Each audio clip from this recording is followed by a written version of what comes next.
Good evening, everyone. I have important information about bus routes and school start and end times to share with you. This will impact almost every student, family, employee, and school in our district, so I appreciate you taking the time to view this video message. We will be operating in a significantly different way, and I wanted to give everyone as much information and advance notice as possible. In Yadkin County Schools, we operate 54 buses that serve our 14 schools. Our drivers drive thousands of miles every year, and they operate our buses in a safe, efficient manner. They do a wonderful job bringing thousands of students to school and taking them home every day we're in session. In order to drive a school bus in North Carolina, a person has to attend and pass a 3-day bus class. Then the person has to drive a bus with an instructor from the North Carolina Department of Motor Vehicles for 3 days, and then pass a commercial driver's license exam with the Department of Motor Vehicles. Additionally, a person seeking a bus license must pass a physical and drug screening and be issued a card certifying that the health requirements have been met. The process to become licensed to drive a bus in North Carolina is time-consuming. However, in the past, we've not had many issues having a driver for each school bus in Yadkin County.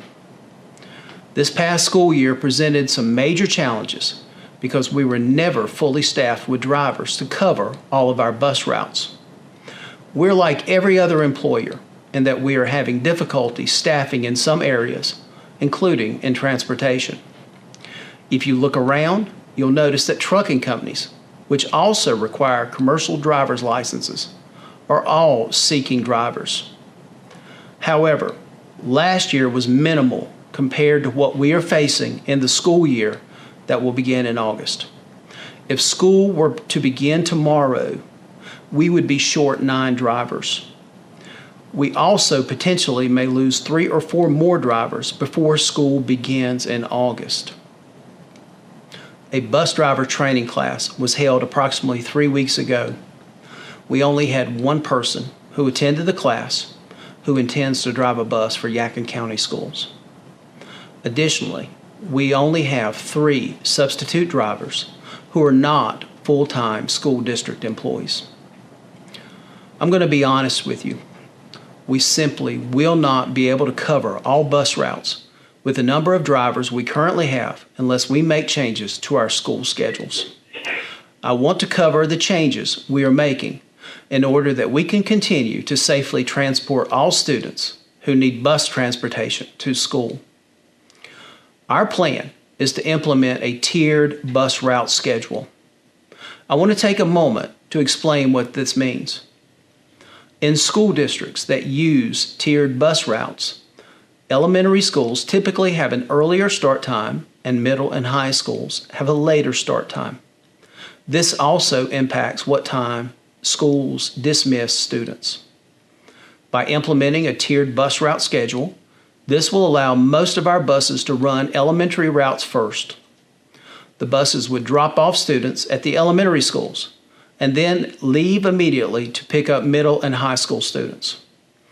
The buses would run the middle and high school routes, drop off those students, and then return to the elementary schools and park.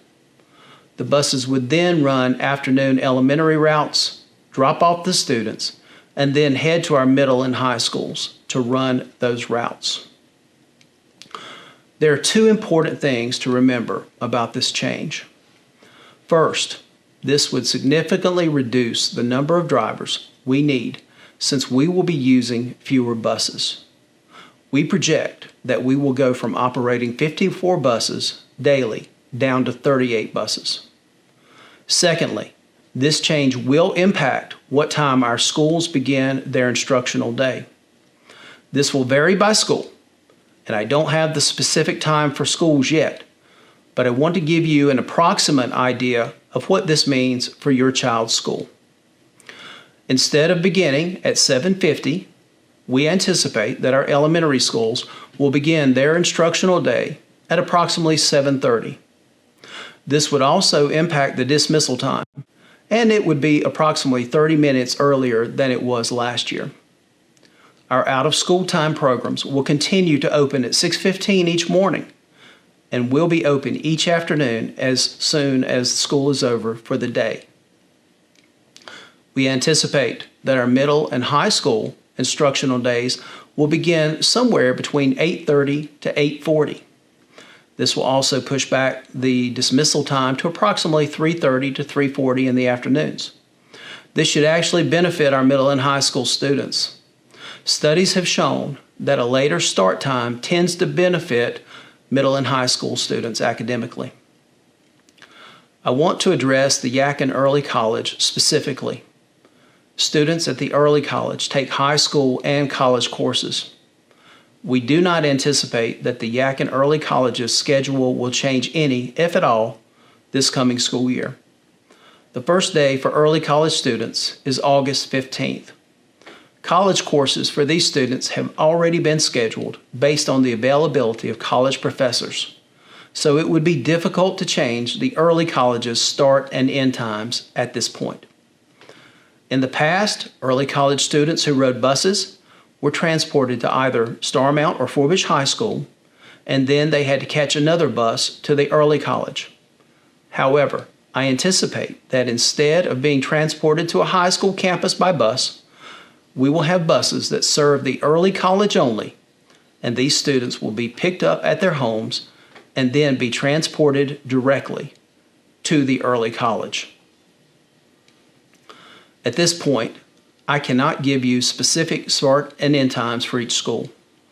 These times will be determined once we have created more specific bus routes for each school. However, as soon as start and end times are determined for each school, principals will communicate this information to parents.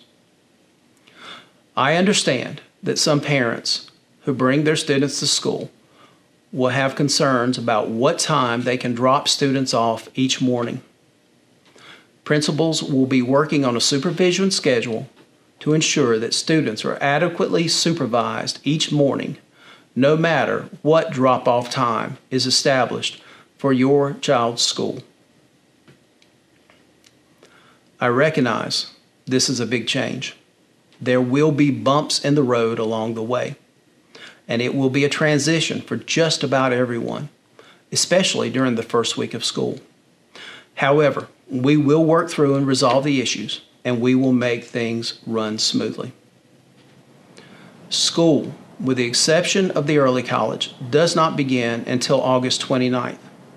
However, I wanted to provide you with as much advance notice as possible because please know that I appreciate your understanding. We have faced several challenges over the past few years, and you all have been considerate, thoughtful, and understanding. I thank you in advance for your help and cooperation as we make this transition. Thank you again, and have a good evening.